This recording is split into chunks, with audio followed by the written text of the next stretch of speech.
Hi, hello. Robocalls. Your car's warranty. This one says it's coming from Dave. Hello? They're annoying, Oh, here comes one. nearly constant, Disconnecting something I don't even have. Yeah, exactly.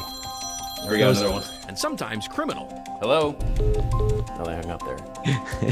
Well, they didn't want to talk to you. We dialed ourselves into this annoying situation The number. with the help of robocall guru Aaron Foss to help you. You can stop sending those to us now, Aaron. You sure? Please. That was a lot. I mean, that's about one every 30 seconds. Foss tells the I-Team data from his robocall blocking app, Nomo Robo, estimates Ohioans got 16.6 million illegal and unwanted robocalls last month.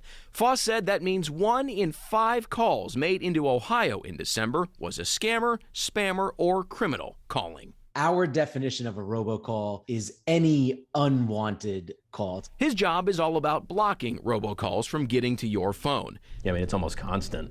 But instead of blocking these calls, I had Foss reverse the process and blow up my phone with robocalls from all over the country. This one's in Spanish. When the pandemic first happened, robocall volumes plummeted because all of the call centers all around the world shut down basically overnight. But now, Foss says robocallers are blasting phones in greater numbers. Over time now, we've seen it level back to pre-pandemic levels. The call centers are back, the bad robocalls are back, and it's still a really big problem that's really affecting consumers. It's easy to see why people hate these calls so much. How many of them do you get? Lots. Probably 2 or 3 a week. Average 6 to 8 every day. Robocallers have tried victimizing Mike Hughes using different excuses. Someone has purchased an iPhone on my account and that they have shut it down for security reasons, and that I need to dial 2 to get to security to talk to them about the issue. The Social Security one has come up several times too. Hello. Criminals have tried targeting Patty Mundy, too. We get a lot of timeshare calls thinking we have a timeshare and do we want to sell our timeshare? Or it could be car insurance for a car that we even haven't had for several years. The state of Ohio is toughening its robocall laws. Here's what Ohio Attorney General Dave Yost told me about the new law in a one-on-one interview in Columbus. What it does is it matches up state law with federal law, which means that I can now use the tools that are available through the United States Code to go after these folks. Here's what else the law does. It makes spoofing illegal. That's where robocallers change caller ID info to make it inaccurate or misleading. They'll make it look like a number you know to make it more likely you'll pick up.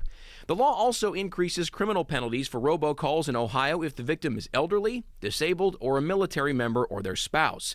And the calls don't have to originate in Ohio for the AG's office to pursue scammers. As long as the calls are targeting Ohioans, Yost tells me his office can go after them. My goal is by the time we're done, these robocallers are going to have a sign up on their computer, "Don't call Ohio." Foss told me the federal and state governments have put more robocall laws on the books over the last several years. And it really has impacted the volume of robocalls.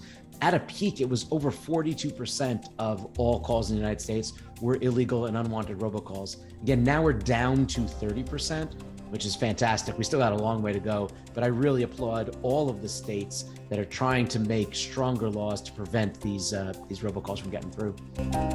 Hughes and Mundy hope Ohio's new law really does cut down on those annoying robocalls in the Miami Valley. I think it's a great idea because people, and older people too, it's harder for them to maybe distinguish between what's a real call and what's a scam. You can create laws, but you can't stop the thieves. I hope they get it implemented, and I hope it's a great success. If you get a robocall, you should contact the Ohio Attorney General's office. Ohio's new robocall law takes effect in March. As for whether it'll actually make a difference, we'll be tracking it and see if it's helping. In Dayton, for the I-Team, I'm John Bedell, News Center 7.